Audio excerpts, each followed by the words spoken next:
And then he raised his hands like this, made a hole. He says, today a hole has been made in the barrier. Which one? The one built by Zulkarnain. And so the release of Ya'juj and Ma'juj will now commence. Because today Allah has made a hole in the barrier. Nobody else can make that hole. Only Allah can do it. Because Zulkarnain says, فَإِذَا جَاءَ وَعْدُ رَبِّي جَعَلَهُ دَكَّاءَ When the time comes of which my Lord has warned you, Allah is going to bring down this barrier. When did this experience take place? This is in Medina. This is after the change of Qibla. Okay? It is at this time that the barrier is now brought down. And so Gog and Magog are released in the lifetime of Muhammad alayhi salatu wasalam. Are they all released at the same time? No. No. Because first of all, the Qur'an told us in Surah Al-Kahf that they will be released as waves. وَتَرَكْنَ بَعْضَهُمْ يَوْمَئِذٍ يَمُوجُ فِي بَعْضٍ. And secondly, there is a hadith in Sahih Muslim which tells us that when Gog and Magog are released, the first of them will pass by the Sea of Galilee and start to drink the water. I said it last night, didn't I? And by the time the last of them pass, they will say, there used to be water here. It takes a long time to drink out a whole lake of water, isn't it? So the release of Ya'juj and Ma'juj is going to take a long time. They will not all be released at the same time.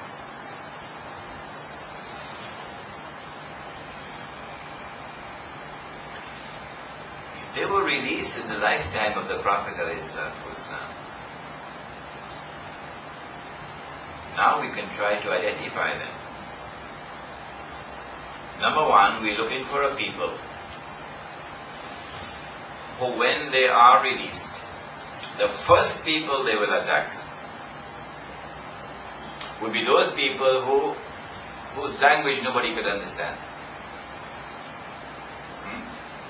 They will be the first people to become carbon copies of Gog and Magog. Yes. Secondly, when they are released, they are going to exhibit an obsession with the Holy Land, because they eventually have to bring the Jews back to the Holy Land. So they have to liberate it. Thirdly, when they are released, these people eventually have to take control of the world. So now we're looking for a people who, prior to Muhammad alayhi salatu wasalam, were nothing. Nothing. They never walked on the stage of history. They were never a great civilization like Egypt and like China and like Babylon, etc. And they never exhibited any special interest in the Holy Land. And we're looking for a people who, after Muhammad alayhi salatu wasalam, now become completely different. They are destined to take control of the world. And they are destined to show an obsession with the Holy Land. And they are destined, it is their destiny to establish the one global society. And all of mankind will become carbon copies of them. Who are these people? Who are these people within whom we look for Gog and Magog? The answer, of course, is plain. Prior to the Prophet Muhammad ﷺ, did Europe ever experience a great civilization? Prior to Muhammad ﷺ, did Europe ever have any special interest in the Holy Land?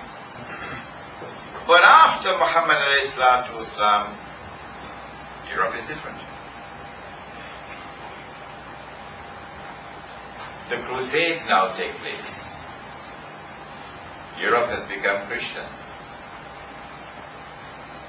And the Crusades are now launched to liberate the Holy Land. But the strange thing that I mentioned to you last night is that the Europeans are the only Christians who want to do that.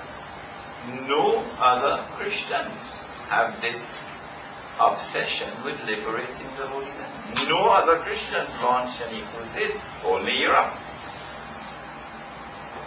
And so I suggested to you last night that the Crusades were not an essentially Christian phenomenon. They were rather an essentially European phenomenon dressed up in the clothes of Christianity. And then we mentioned how one Sunday morning something strange happened in Europe. Some Europeans became Jews. Strange, yeah? Because supposed to be born as a Jew. Your mother have to be Jew, but strange things have happened.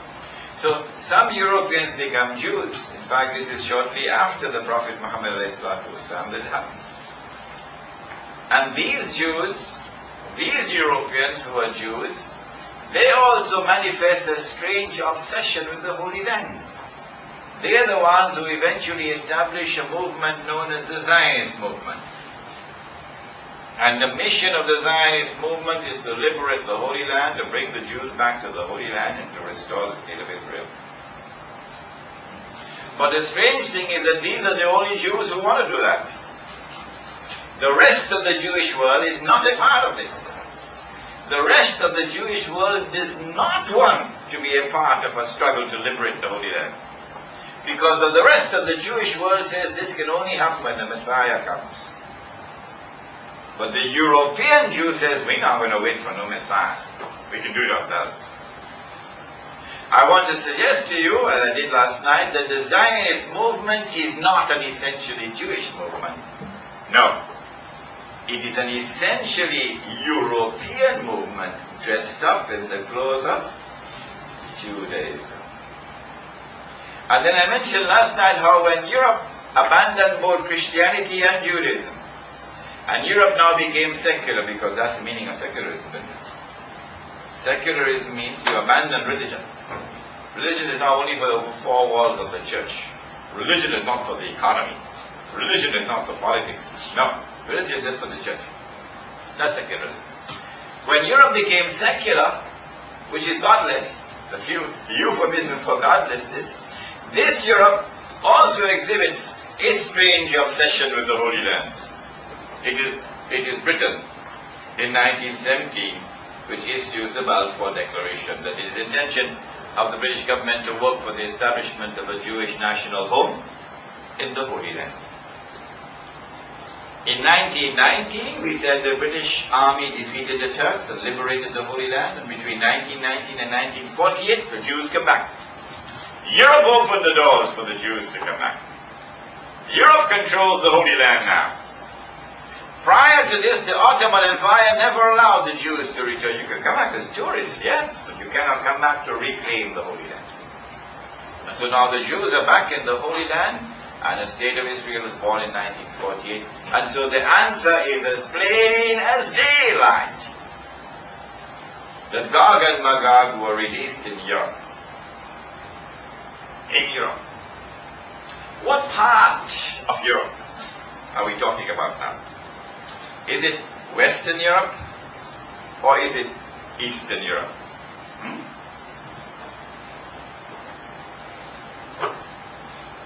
We are zeroing now on Gog and Magog.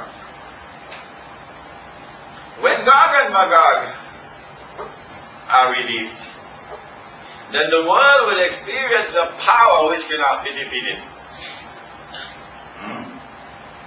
Good. When Islam emerged, the Muslim armies were able to defeat the two superpowers in the world, namely the Byzantine Empire and the Persian Empire. The two superpowers were defeated. And so Islam is now the ruling power in the world. And the Muslim armies now attack Europe from two sides.